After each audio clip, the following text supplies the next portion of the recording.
Here we are at Twin Falls. Lots of things to do.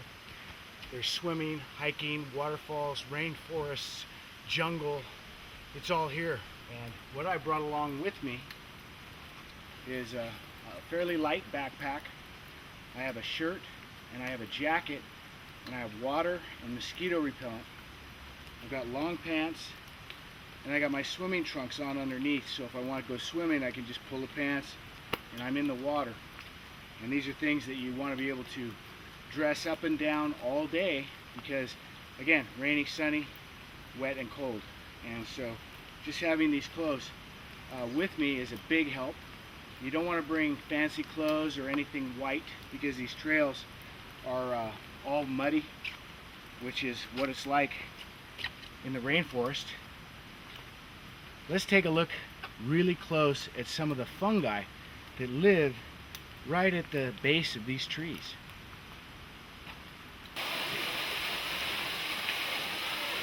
Alright, here we are at the first waterfall at Twin Falls.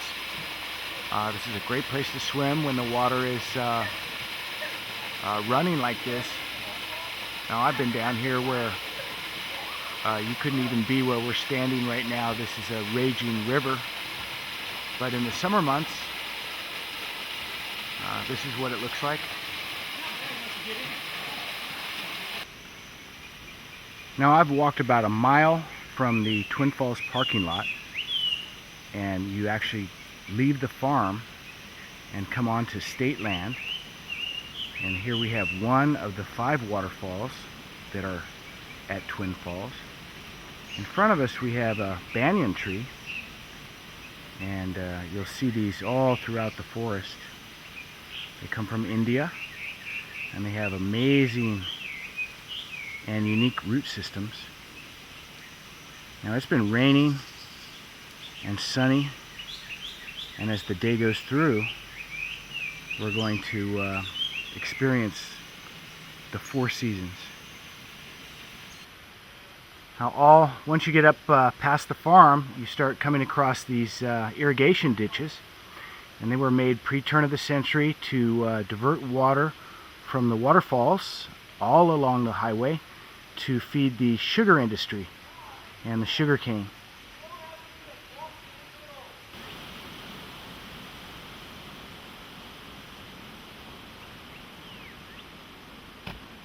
Some parts of the trail are simply logs that you've got to walk over. Again, very slick, but if you take each step at a time, you'll make it through. And here we are going to the second waterfall. This is called Caveman. It actually has a cave behind the waterfall, which makes for excellent photo ops. Let's check it out.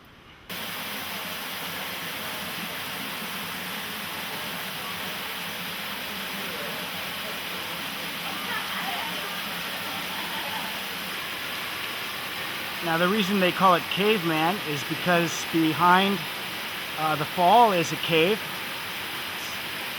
just eroded from the water, and you can walk behind. And I prefer to sit back here because there are no mosquitoes back here because of the turbulence of the water, and the spray from the waterfall keeps them away. So you can sit back here without being eaten.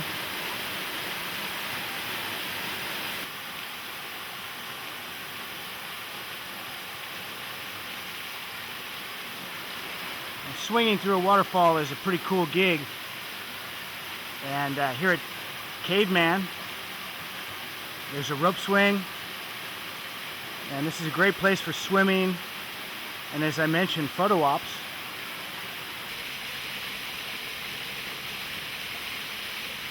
Now, this is one of the top falls that you can walk to, and from this point up here you'll see locals jumping into the water. I don't recommend that, and if you do choose to jump, you always want to check the water first. There's submerged rocks, and as we can see, this tree, well, there's branches and logs that come washing over during heavy rains and hit the bottom right where you're going to jump, so you always want to check it out first. Now here, if we look up, we can see how quickly the clouds are moving through, and as they hit the rainforest, then they slow down and squeeze water out, and it is the forest that actually slows these clouds down.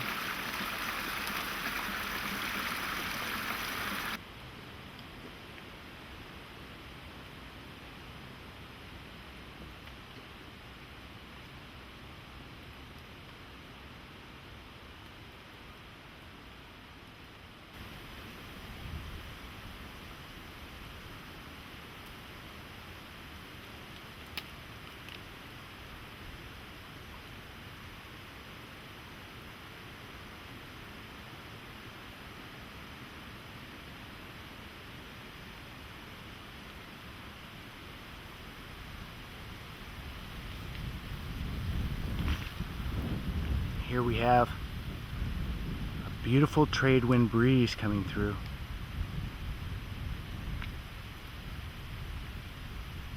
It's just rained.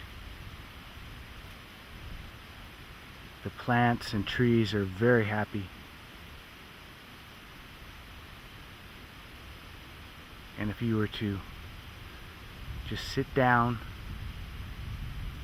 close your eyes and listen, feel the wind and droplets of water hitting you, you'll hear the sound of nature. And that's really what it's all about. Getting close to nature. A real close look at this moss shows there's varieties of fern also growing along. And here we're getting some wind.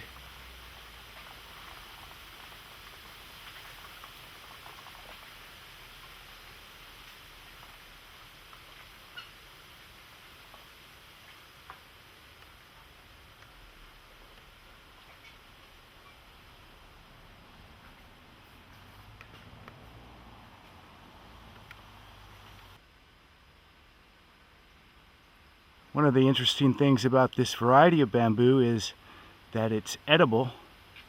It doesn't really make a very good building material because it decomposes rapidly once it dies.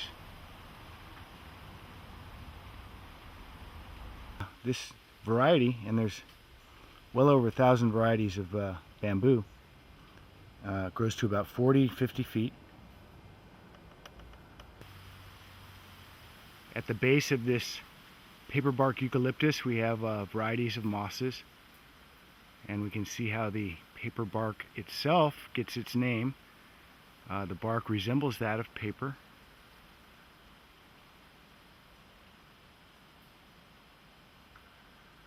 And these get to be giant trees,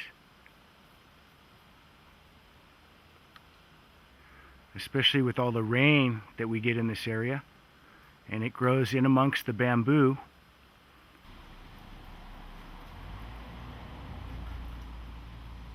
Now this is an actual riverbed, and of course when there's no rain, there's no water. You can see the giant boulders. These are all boulders of lava. And you can see what a difficult task to build the highway with obstacles like solid rock. And here's one of our beautiful bridges, built right around the turn of the century, 19 to 1915 or so.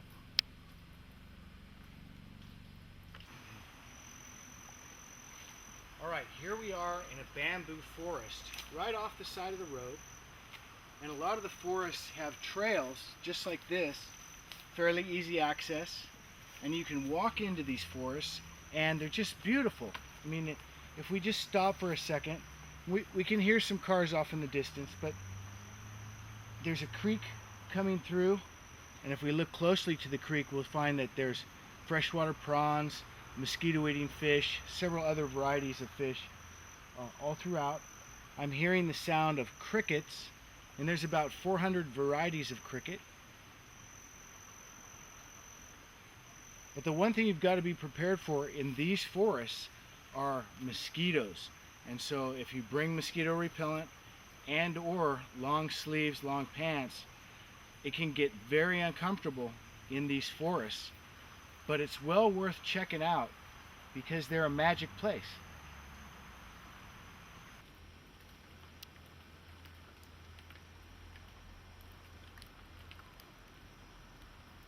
It's very mysterious in a bamboo forest. It's usually dripping, always moist. And we're less than a block off the Hana Hwy.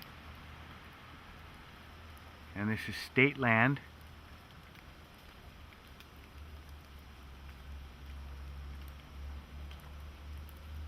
And different varieties of eucalyptus tree. Now as we look downstream, we can see that it's fairly dark right now. But if we look into the water,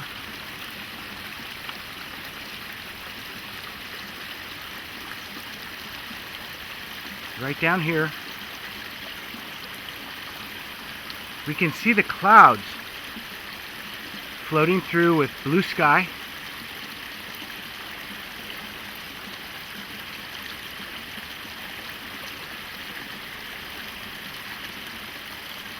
And these reflections are wonderful to watch.